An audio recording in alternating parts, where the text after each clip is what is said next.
I've often asked myself, why does every solution come with its own set of problems? Think about it. To fix government spending, thousands of people get laid off. To give children more freedom, we accidentally raise a generation struggling with discipline and respect. It's like every answer comes with a hidden cost.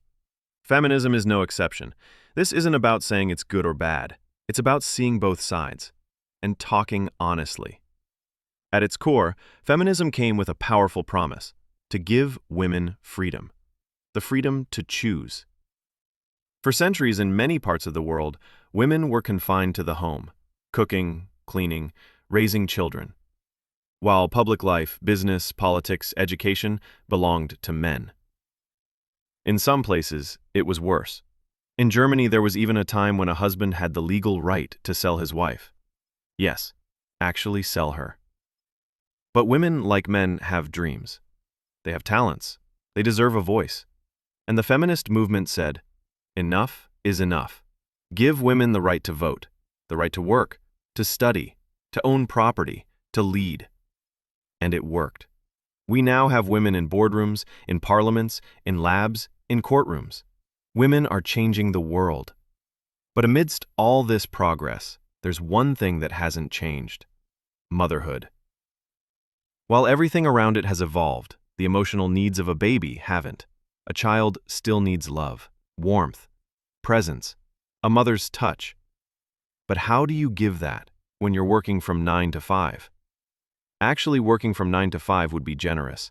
Some women work overtime, weekends, night shifts. So one of the only options becomes daycare, and that's where the hard questions start. What is a 3-month-old doing in daycare? It's not the mother's fault. Let's be real, the cost of living is insane. For many families, one income just isn't enough, and sometimes the father refuses to help, so the mother has to do it all. But still, these questions matter because some of the research is, honestly, a little worrying. A major Canadian study tracked children all the way to 4.5 years old, and what they found was this: the more hours a child spent in daycare each week, the more likely they were to struggle with things like social competence, aggression, and even conflict with adults. These children were 3 times more likely to have externalizing problems like anxiety, hyperactivity, and aggression compared to kids who didn't attend daycare. And it didn't stop with the kids. Even the mothers were affected. Those who had their children in daycare for many hours each week were found to be less sensitive to their children's emotional needs. That's heavy. And there's more. Another study measured cortisol levels. That's the stress hormone in our bodies.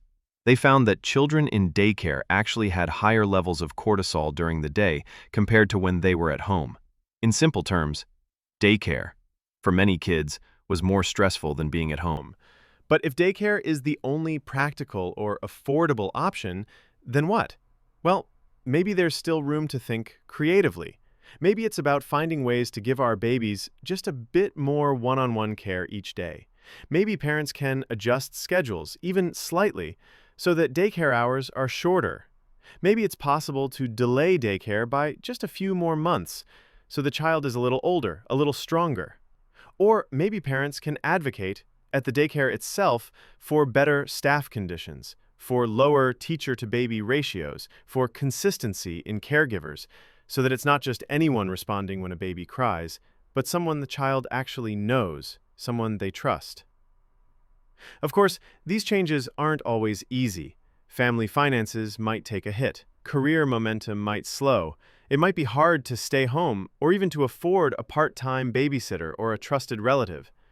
But maybe we should still ask the hard question. Could it be worth working less for a year or two? Worth adjusting, just for a season, for the sake of the baby's emotional foundation, for their ability to develop secure attachment, confidence, and calm? Because even if we can't change everything, maybe we can change something. And here's where policy matters. Research shows that good quality childcare, the kind that truly supports development, requires a lot. Well-trained staff, low staff-to-child ratios, low turnover, fair wages, strong leadership. But quality like that, it's expensive. And unfortunately, good quality care is rare. So the most successful policies must take everything into account: availability, affordability, and quality. Because given how many children rely on daycare during their preschool years, this is a public investment we can't afford to ignore. If we want our children to thrive, not just academically, but emotionally, then we need systems that support that. Feminism understood something crucial. To empower women, give them education, give them financial independence, give them a career. And in many ways, that mission succeeded. But now, we need to talk about what that success costs at home.